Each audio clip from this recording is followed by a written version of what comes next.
Mjedisi i sigurt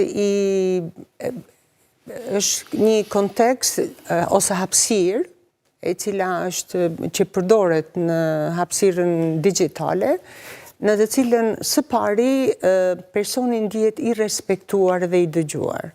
Pra, në çdo veprimtari të tij apo të sajën që e zhvillon në atë hapësirë, personi duhet të ndihet që të tjerët po e respektojnë edhe po e vlerësojnë atë të cilën personi është duke publikuar apo duke thënë në hapësira digjitale.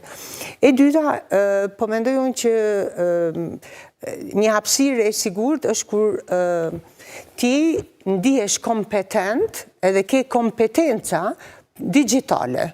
Sepse në hapësirat nëse unë nuk di me përdor, e përmendi pak më përpara, pa dashje me bë gabime. Kështu që një hapësirë e sigurt është atëherë kur ti ndihesh kompetent për me përdor hapësirën, sepse duhet të aftësohemi në aftësitë tona digjitale. Tjetra, mendoj unë që është një hapësirë ku ti nuk diskriminohesh, ku ti nuk bullizohesh, ku nuk bëhesh target i sulmeve të tjerëve, më thënë një hapësirë.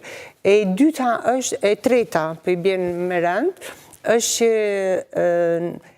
ti i zhvillon, sepse ne e dim që hapësira digjitale na jep mundësinë përveç dëmeve që sjellin është edhe edukimi që marrim, mundësia jonë për me avancu, edhe në këtë hapësirë, kështu që çdo herë që na jepet mundësia për ta bërë këtë, ne jemi të sigurt në hapësirën tonë digjitale. Ka edhe komponentë të tjerë, por në përgjithësi hapësira digjitale duhet krijojë një mirëqenie psikologjike gjatë gjithë kohës të cilën ne e përdorim. Dhe në asnjë moment nuk duhet ndihemi të shantazhuar apo të bullizuar apo të kërcënuar në privatësinë tonë, sepse një hapësirë e sigurt e respekton privatësinë tonë, deri ne kemi edhe hapësira digjitale përdoren edhe për me patronizu njohuritë e mia, nuk di si me thonë, me patronizu patenta, siç është në, për shembull, që përdore në industri, po edhe intelektualisht, unë duhet më undi e sigur që nuk do të përdoren adin të dhënat e mia mu shpërnda pa lejen time.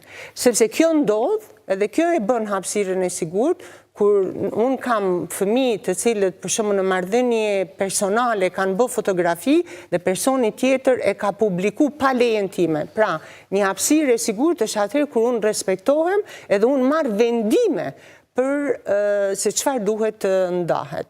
Dhe besoj që është mjaft e shprehur tani dhe në Evropë që po marrin iniciativa për me andalu në moshën 16 vjeçare për me pas shpasje të miturit në rrjetet sociale. Po, në rrjetet sociale. Dhe unë jam shumë pro kësaj dhe do t'jem një prej partizaneve në Kosovë në të cilën ne duhet ta përkrahim të, për faktin sepse nuk po shkojmë paralelisht. Ne po i kemi hap rrjetet, kemi hap TikTokun, kemi hap Facebookun, i kemi bë krejt valide, por edukimi nuk është kërkon. Do me thënë, që ajo e dhënë që 15% afërsisht nuk e dinin që ishin abuzu në hapësirën digjitale, dhe me thënë tregon sepse janë të rritur, tash imagjinoni po ta çojmë në kontekstin e fëmijëve të mitur, apo pleqve, apo popullatave të cilat janë vulnerabël dhe nuk e kanë hapësirën për me mendu që janë të abuzu. Një fenomen i cili po shifet është përdorimi i të dhënave bankare përmes hakerave tek pleqt, të cilët janë vetmitar, dhe ata nuk raportojnë, se normalisht vetëm atyre kur e kuptojnë që ju ka shku kontoja, munden me raportu. Kjo që hapësira digjitale është e sigurt kur unë jam ndihem mirë brenda saj, jam e informuar që është ta përdor dhe kam mbrojtje të institucioneve për çdo veprimtari të cilën e bëj aty. Kur kjo treshe funksionon, mendoj që hapësira është e sigurt.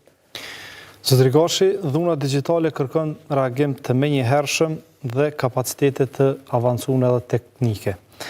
A i kanë sot institucionet e Kosovës infrastrukturën edhe kapacitetet e nevojshme për me ru, me administru edhe me analizu provat digjitale në kohë. dhe çka duhet me ndryshu që me pas më të sigurt?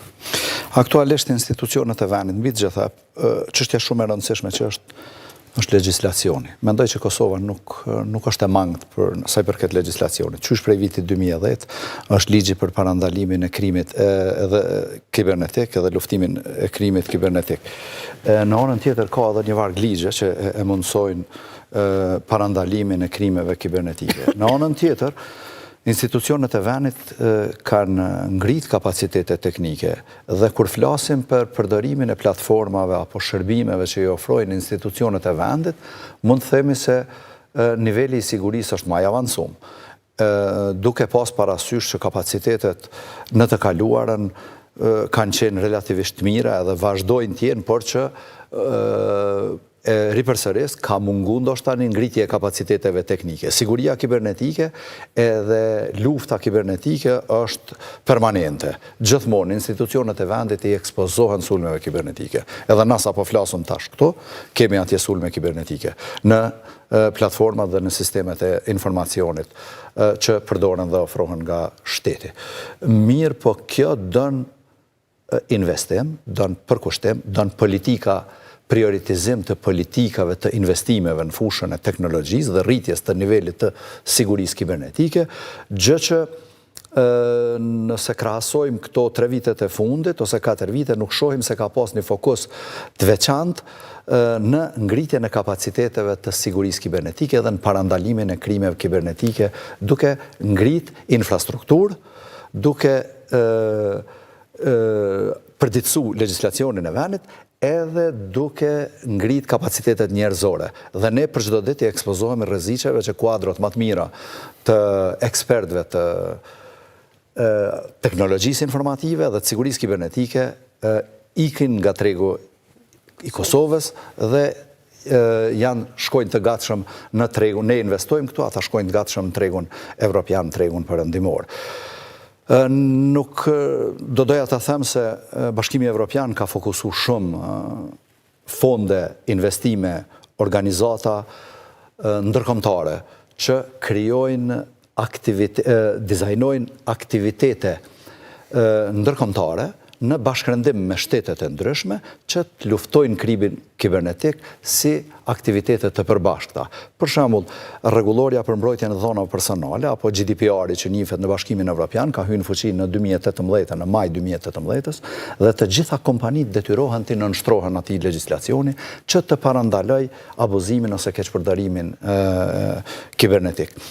Në Kosovë sigurisht ne gjithmonë mund të ekspozohemi krimeve edhe abuzimeve në aspektin e cënimit të privatësisë të qytetarëve, që është çështje shumë e ndihshme privatësia.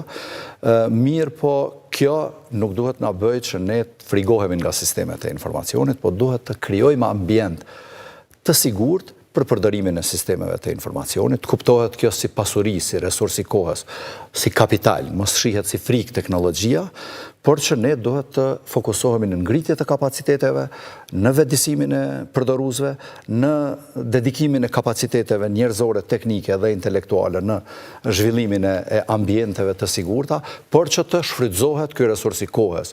Natyrisht teknologjia, gjithmonë e them edhe me student kur e diskutojmë këtë çështje, teknologjia nuk është qëllimi. Të kuptohet, teknologjia mjet me realizu qëllimin. Dhe ne duhet ta përdorim për qëllime të mira. Po edhe kriminalët e përdorin për qëllimin e vet. Dhe këtu është ajo lufta mes atyre që duan ta përdorin teknologjinë për shkencë, inovacion, vetëdijsim, zhvillim ekonomik dhe në anën tjetër parandalimin e abuzuesve dhe keqpërdoruesve. Natyrisht, politikat publike e avansojnë këtë pikë, e ulin rrezikun edhe e kthejnë në resurs të dobishëm për shoqërinë, teknologjinë. Rreziku i gjithçka që po prodhohet me inteligjencë artificiale edhe në kuptim të këtyre mundësive për të bërë viktima të vazhdueshme me çfarëdo materiali që përgatitet për pak sekonda? Natyrisht, inteligjenca artificiale edhe një herë pa dashur me prezentu si frikë, është aset, është resurs, jemi me fat që jetojmë në kohën e inteligjencës artificiale, gjithnjë kur mendojmë ta shfrytëzojmë dhe ta përdorim për të mirë, por që në fakt, në anën tjetër, edhe inteligjenca artificiale është një kërcënim i kohës për keqpërdoruesit dhe abuzuesit. Sot mund të ndrojmë identitetet e njerëzve, të mund të shfaqim, të krijojmë imazhe, video, zëra, të paqen, e që në fakt mund të jenë me pasoja fatale për shoqërinë, e aq më tepër për një shoqëri që nuk ka ndërmarrë hapa dhe veprime në paradalimin e mundësive të këtyre abuzuesve që i përdorin këto resurset kohës.